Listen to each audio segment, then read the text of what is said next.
This is chapter 3, and Job has lost everything. He's covered in boils. He is miserable. His own wife has kind of told him, just give up, just give in. And he's got some friends here that have sat with him for 3 days, not speaking because they don't even recognize him. He's got so many boils and things on his face and things. And after all that, after this, opened Job his mouth and cursed his day. So it's been 7 days. He's probably not said a thing, but now he opens and he curses his day. And Job spake and said, let the day perish wherein I was born. Now I'm just going to flip over to why did Job curse the day of his birth? Job's lament of cursing the day of his birth reflects his suffering and his struggle to understand his trials.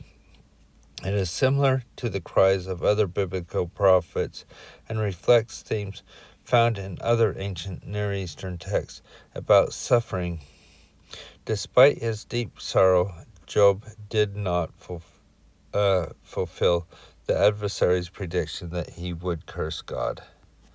So he curses the day that he was born, but he doesn't curse God. If anything, his existence is a thing that is in question, not God himself. So let's just feel what he must have been feeling at this time. And Job spake and said, let the day perish wherein I was born, and the night in which it was said, there is a man-child conceived. Let the day be darkness. Let not God regard it from above, neither let the light shine upon it. Let darkness and shadow be of death stain it. Let this cloud dwell upon it. Let blackness of the day terrify it. Remember when we were talking about the Hebrew poetry? This is Hebrew poetry at its best sometimes, I think. Look how there's a repetition of let this happen, let that happen. All of them to convey this sense of anguish that he must be feeling and lack of understanding of why he's in this position. Let the blackness of the day terrify it. As for the night, so he's gone from day to night, let darkness seize upon it. Let it not be joined unto the days of the year. Let it not come into number of the months. Lo, let the night be solitary. Let no joyful voice come therein. Let them curse it that curse the day, who are ready to raise up their mourning. Let the stars of the twilight thereof be dark. Let it look for light, but have none, neither let it see the dawning of the day. Because it shut not up the doors of my mother's womb, nor hid the sorrow of mine eyes. Why died I not at the womb? Now his question, why am I even here?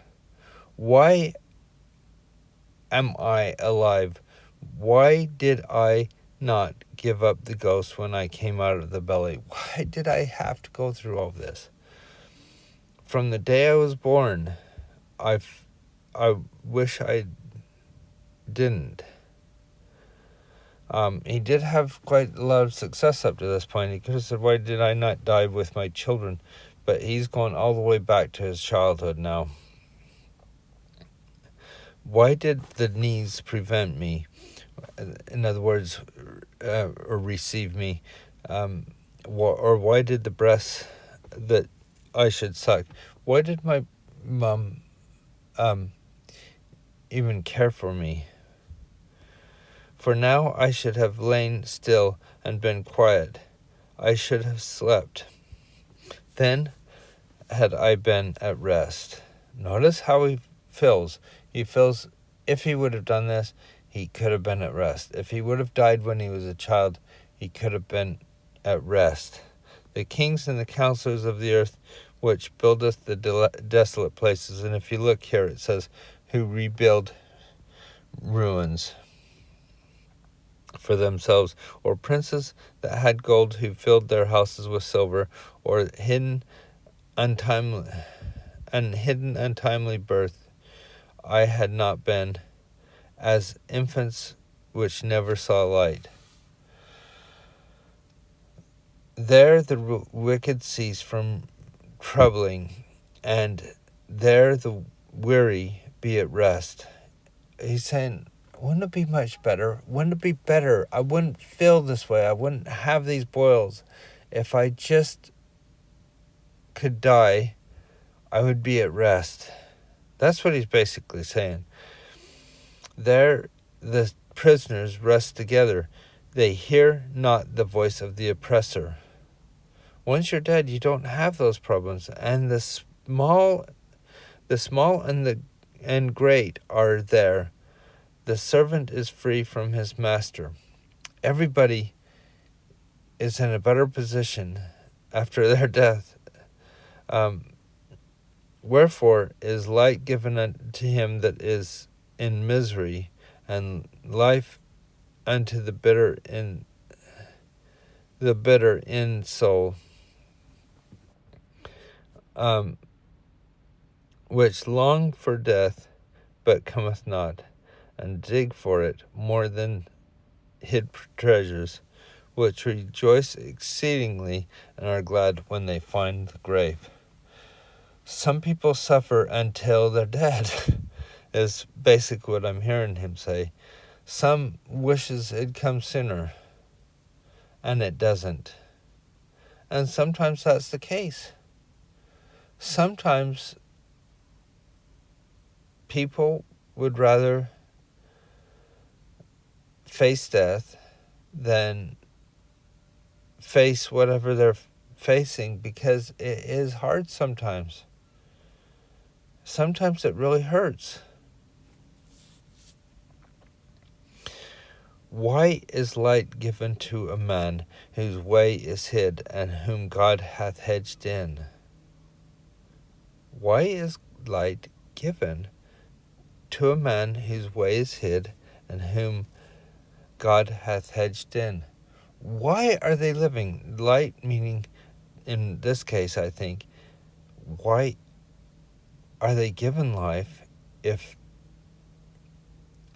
they're not going to be able to enjoy life? If God hath hedged it in, if whom God hath hedged in. Think about people who have chronic illnesses, and people who might have different problems in their lives, whether it's physical or mental or emotional. Why, we might ask? He's asking this because he's feeling in that situation. Is a question. Why would he do this? And he's asking from a place where he is really hurting. For my sighing cometh before I eat, my roarings are poured out like the waters. For the thing which I greatly feared is come upon me, and that which I was afraid of is come unto me. He is facing the things that he feared most. I'm just throwing in something that I just thought of. Up until last year, one of the things that I feared most was a heart attack or a stroke.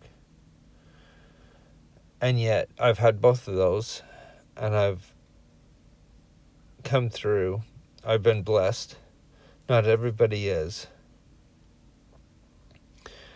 And sometimes when we have to face them head on like that, we realize that they are not wonderful, but they are survivable sometimes for some people.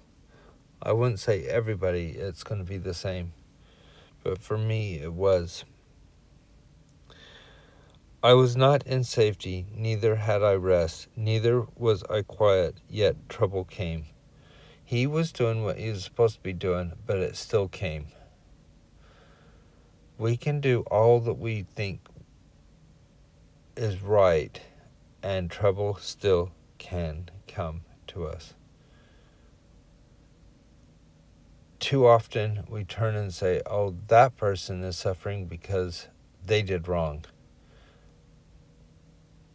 We need to turn that around sometimes and just realize that everybody's a child of God, and we need to, even if they put it on themselves, we turn and try to help them out as much as possible, if we've got the means. I hope this paints this horrible picture of how he must be feeling, but remember, this isn't the end of the story. This is just giving us that picture, and we'll see what happens next.